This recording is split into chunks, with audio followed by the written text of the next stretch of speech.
त्वमादिदेवः पुरुषः पुराणः त्वमस्य विश्वस्य परम निधानम वेत्तासि वेद्यम च परम च धाम त्वया ततं विश्वमनंत रूप वायु यमः अग्निवर्णः शशांकः प्रजापतिस्त्वं प्रपितामहस्य नमो नमस्तेस्तु सहस्रकृत्वा पुनश्च भूयोऽपि नमो नमस्ते।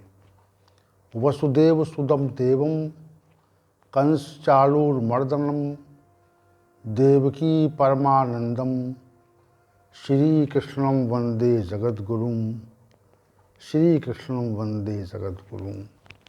कृष्णाय वासुदेवाय हरे परमात्मने प्रणतक्लेशनाशाय गोविंदाय नमो नमः गोविंदाय नमो नमः।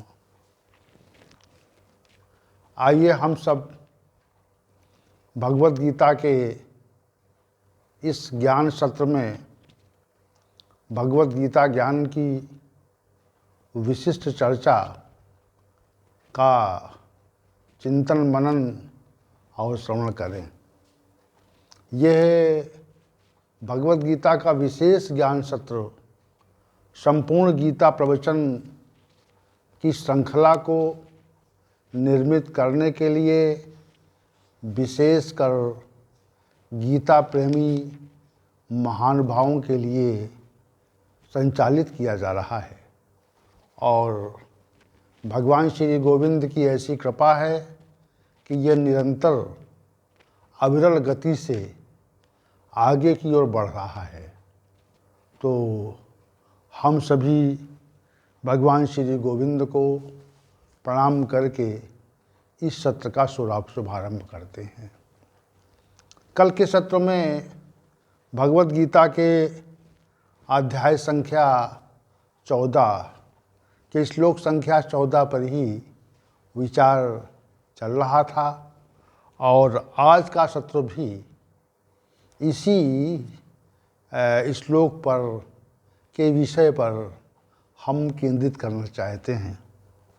तो श्री भगवान ने कहा, यदा सत्वे प्रवृद्धे तू प्रलयम द्याति देहभृत् तदा उत्तम विदाम लोकान अम्लान प्रतिपद्यते। हे अर्जुन, जब ये मनुष्य सत्वगुण की बढ़ने की अवस्था में मृत्यु को प्राप्त हो जाता है, तब वह उत्तम और श्रेष्ठ कर्म करने वालों के अम्लान लोकों को प्राप्त होता है। श्री भगवान का ये जो कथन है यह विशेषकर उन लोगों के लिए है जो सत्वगुण की वृद्धि में मृत्यु को प्राप्त कर जाते हैं।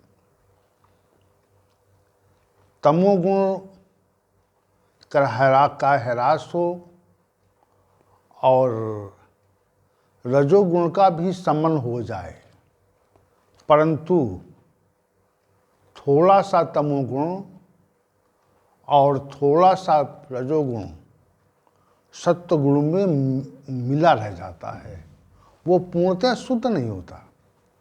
कहा कि सत्वे प्रवृद्धे, सत्वगुण की वृद्धि हो जाए, मतलब अर्थात ये है कि तम और रज की जितनी मात्रा शरीर में है उससे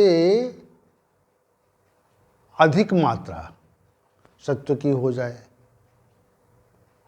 तम और रज जब दबते हैं, समन होता है, तो हमारे शरीर में सत्व की वृद्धि हो जाती है। ये सिद्धांत था जिस पर चर्चा पहले हो चुकी थी। तो इस सिद्धांत के अनुसार तम और रज दबा तो वो जो सत्य प्रवृद्धि जो श्री भगवान ने कहा है, सत्वगुण की वृद्धि में मनुष्य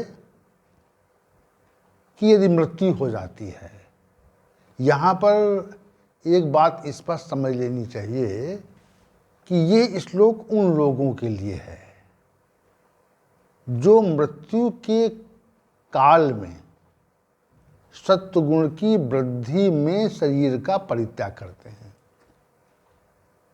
ये श्लोक उन लोगों के लिए है। देखिए, शुभ कर्म करने पर और श्री भगवान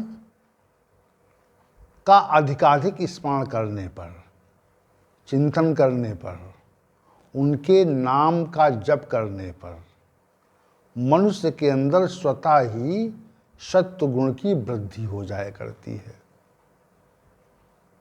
और ऐसी स्थिति में यदि मृत्यु हो जाए तो श्री भगवान का कथन ये है कि ऐसी स्थिति में, सत्वगुण बढ़ने की स्थिति में मृत्यु हो जाए तो मनुष्य उन लोकों को चला जाता है जहाँ पर श्रेष्ठ या उत्तम कर्म करने वाले लोगों का मृत्यु के पश्चात निवास होता है।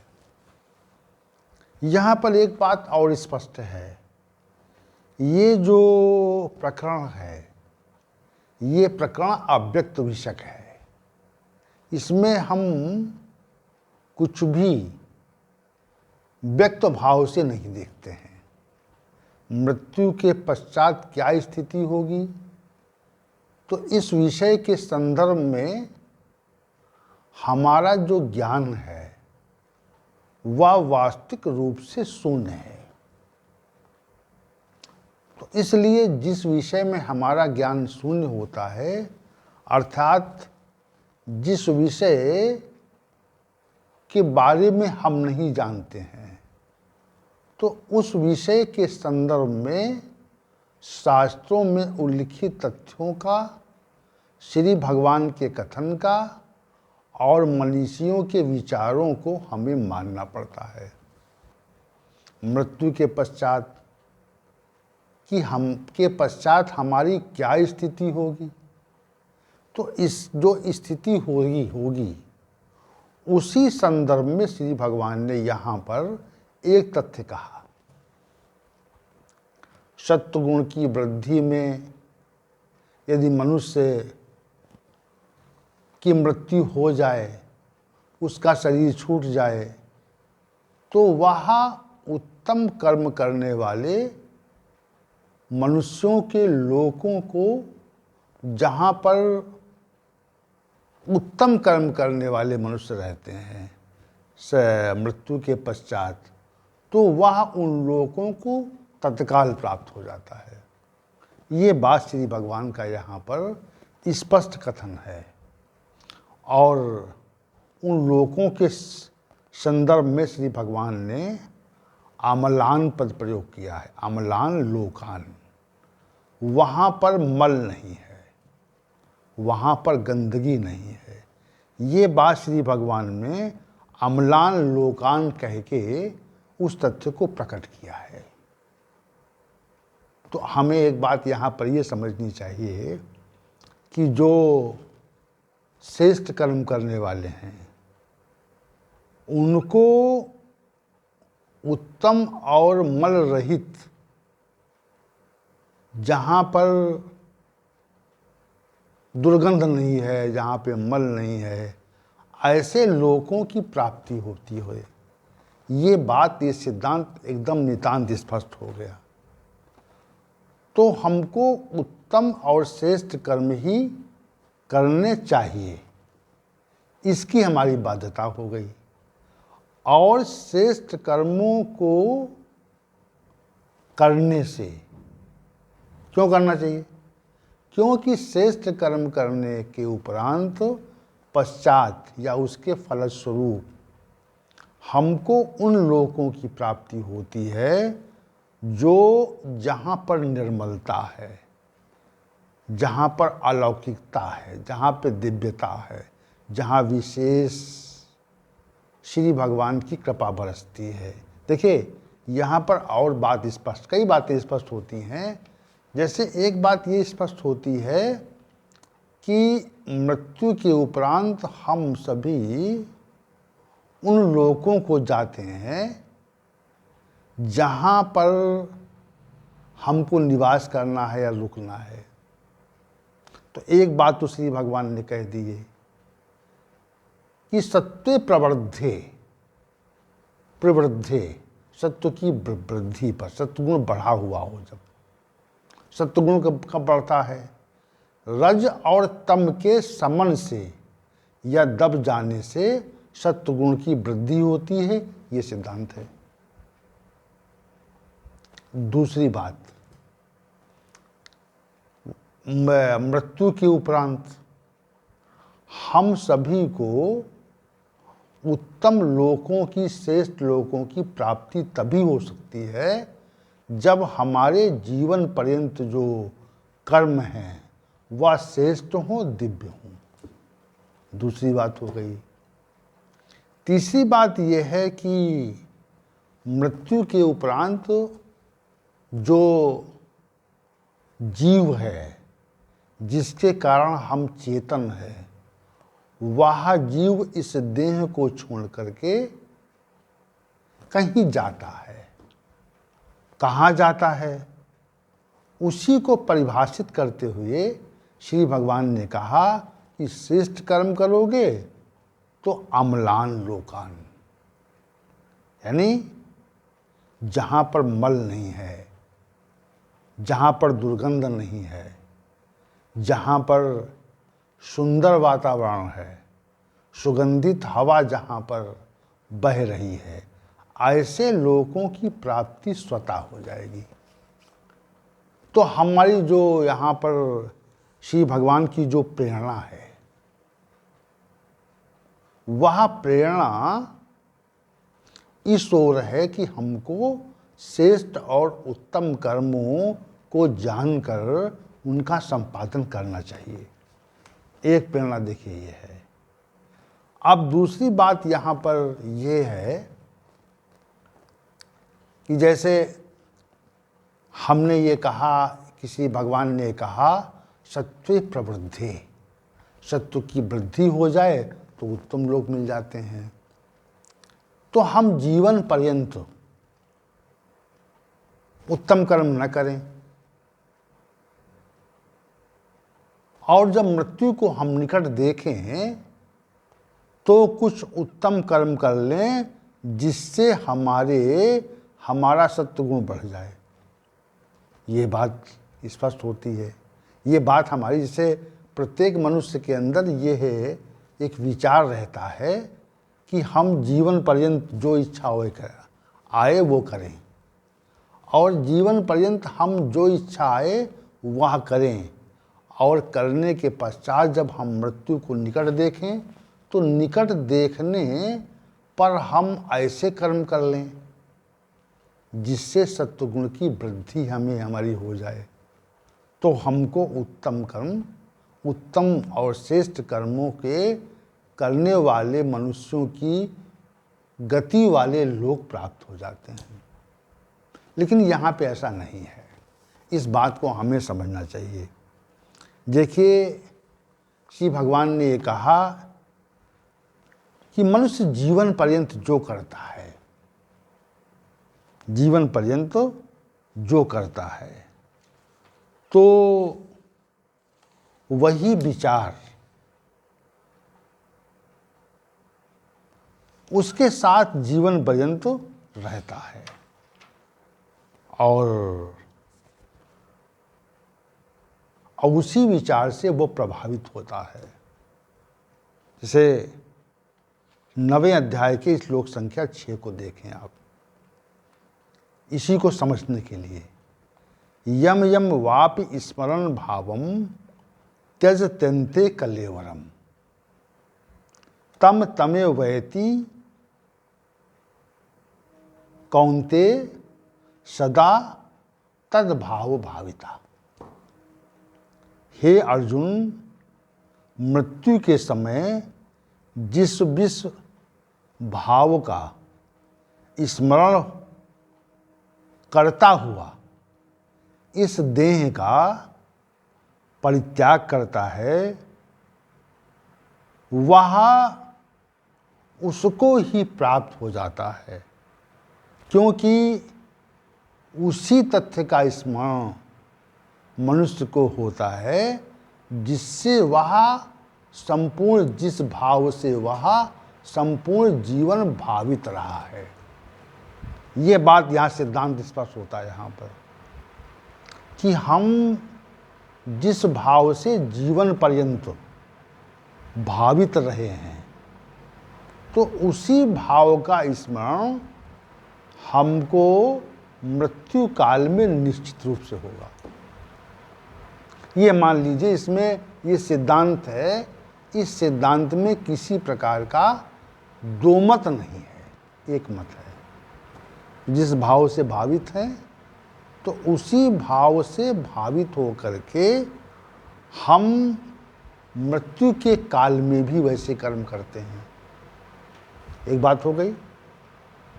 तो इसे बहुत से लोग कहते हैं कि हम भाई जीवन पर्यंत तो दुष्कर्म करेंगे और मृत्यु का जब समय निकट देखेंगे तो सत्व, अच्छे कर्म करके सत्व गुण की वृद्धि कर लेंगे। तो ऐसा नहीं हो सकता। इस तथ्य को अपने मस्तिष्क से हमें निकाल देना चाहिए। इसमें दो बातें हैं। एक बात तो ये है कि हमारी मृत्यु कब आ जाएगी, ये तथ्य हम जानते नहीं हैं। ये तथ्य हम जानते नहीं हैं। हमें इस बात का बोध नहीं होता, हम ये बात जानते नहीं हैं कि हमारी मृत्यु कब आ जाएगी। तो हमें अपनी मृत्यु के संदर्भ में ज्ञान नहीं है। तो हम मान लिया दुष्कर्म कर रहे हैं और ये सोच रहे हैं कि जब मृत्यु के निकट देखेंगे तो हम अच्छे कर्म कर लेंगे, उससे सत्वगुण बढ़ जाएगा। तो हम दुष्कर्म करते हुए यदि मृत्यु को प्राप्त होते हैं, तो हमारा जो ये विचार था कि हम मृत्यु काल को निकट देख करके सत्कर्म कर लेंगे, तो ये विचार अचानक आई हुई मृत्यु के से हमको अनेक नारकी लोकों में ले जाता है। इसलिए मनुष्य का ये प्रथम कर्तव्य है कि वह श्रेष्ठ और परमार्थिक कर्मों का ही संपादन करे, क्योंकि वह जिस भाव से सदा भावित रहा है, वह ही भाव उसको उसके भावना में पुनः पुनः आता है। क्या आता है? उसकी भावना में पुनः पुनः आता है और उससे जो है, जिस भाव से हम भावित रहे हैं, वह मृत्यु के काल में भी वही भाव प्रकट होता है। यदि हमने दुष्कर्म किए हैं तो हम दुष्कर्मिता के भाव से भावित हैं। ये बात हमको इस पर समझनी चाहिए। तो दुष्कर्मिता के भाव से भावित होने पर हमारी जो मृत्यु होगी, तो दुष्कर्मिता वाले भाव ही हमारे सामने प्रकट हो जाएंगे। इसलिए हम ये विचार करें कि हम मृत्यु के काल में सत्वगुण बढ़ा लेंगे, तो हमारा ये विचार नितांत मिथ्या और भ्रामक है। हम ऐसा नहीं कर सकते। तो हमको जीवन पर्यंत रज और तम का समन करना है और श्रेष्ठ कर्मों के संपादन का नितांत प्रयास करना है। इसमें कोई दो मत नहीं है, इसमें एक ही मत है। इसी एक मत का हमको अनुसरण करना है। तो यहाँ पर जो श्री भगवान ने श्लोक संख्या 14 में ये बताया कि सत्व गुण की वृद्धि पर सत्वे प्रवृद्धि, यदि प्रलयम याति देह भृत, मनुष्य अगर शरीर छोड़ दे ये, तो उत्तम विदान अम्लान लोकान प्रतिपद्यते। तो उत्तम और श्रेष्ठ कर्मों वाले मनुष्य जिन लोकों में जाते हैं वहां पर ही वो जाएगा। ये इस सिद्धांत एकदम स्पष्ट है, इसमें कोई भ्रामकता नहीं है। लेकिन ये जो श्लोक है, श्री भगवान का जो ये कथन है, यह मनुष्य के जो मुक्ति वाले सिद्धांत से, ये मुक्ति वाले सिद्धांत से मेल नहीं खाता है। सत्व की वृद्धि वाली, हमें तो सत्व गुण का भी अतिक्रमण करना है, क्योंकि इससे जो उत्कृष्ट स्थिति है वह हमको प्राप्त करनी है। तो उसमें दो प्रकार के विचार हमारी शास्त्रों में आते हैं कि हमको तो मृत्यु काल के उपरांत उत्तम लोकों में नहीं जाना है। क्योंकि अब्रह्म भूनान लोका पुनरावर्तिनो अर्जुन, और पुनरावर्ती कार्य में हमको नहीं जाना है, क्योंकि जो ब्रह्मा तक का लोक है वह सभी लोग पुनरावर्ती स्वभाव के हैं, यानी पुनः आगमन वाले स्वभाव के हैं। तो हमको ब्रह्मा के लोक तक नहीं जाना है, हमको श्री भगवान के उस धाम में जाना है जिसके श्री भगवान ने कहा, न तद्भास्ते सूर्यो न शशांको न पावकः यद गत्वा न निवर्तन्ते तद्धाम परमम मम।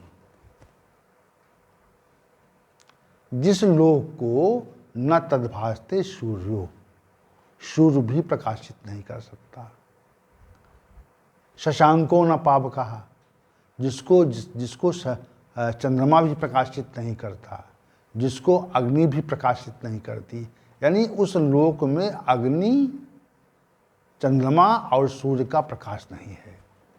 न तद्भास्ते भासते सूर्यो न शशांको न पावकः यद गत्वा न निवर्तन्ते, जहाँ पर जाकर के वहाँ से पुनरागमन नहीं होता,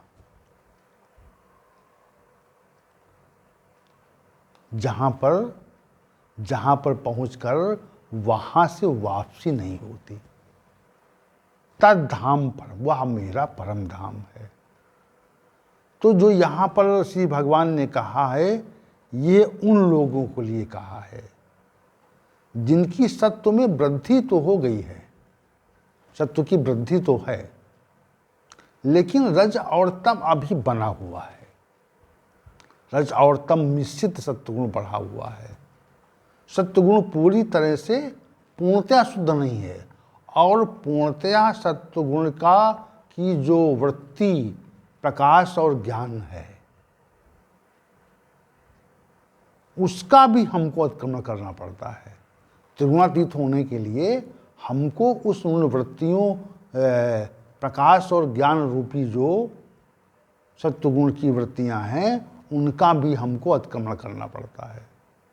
तो यहाँ पर जो श्लोक संख्या 14 में श्री भगवान ने कहा कि सत्वगुण की वृद्धि पर जो लोग मृत्यु को प्राप्त हो जाते हैं, वह उत्तम और श्रेष्ठ कर्म करने वाले मनुष्य जिस लोक को प्राप्त करते हैं, उसी लोक को उनकी प्राप्ति हो जाती है। तो अब यहाँ पर दूसरी बात, तो ये हम इस श्लोक से ऊपर की स्थिति के संदर्भ में थोड़ा सा विचार देंगे यहाँ पर, ताकि स्थिति स्पष्ट हो सके। इस संसार में दो प्रकार के उपासक हैं, एक तो निर्गुण ब्रह्म के, निराकार ब्रह्म के, और दूसरे सगुण ब्रह्म, साकार ब्रह्म के। तो श्री भगवान ने दोनों के संदर्भ में बहुत स्पष्ट रूप से चर्चा की है। तो उस चर्चा का एक विषय यहाँ पर उठाना समीचीन होगा।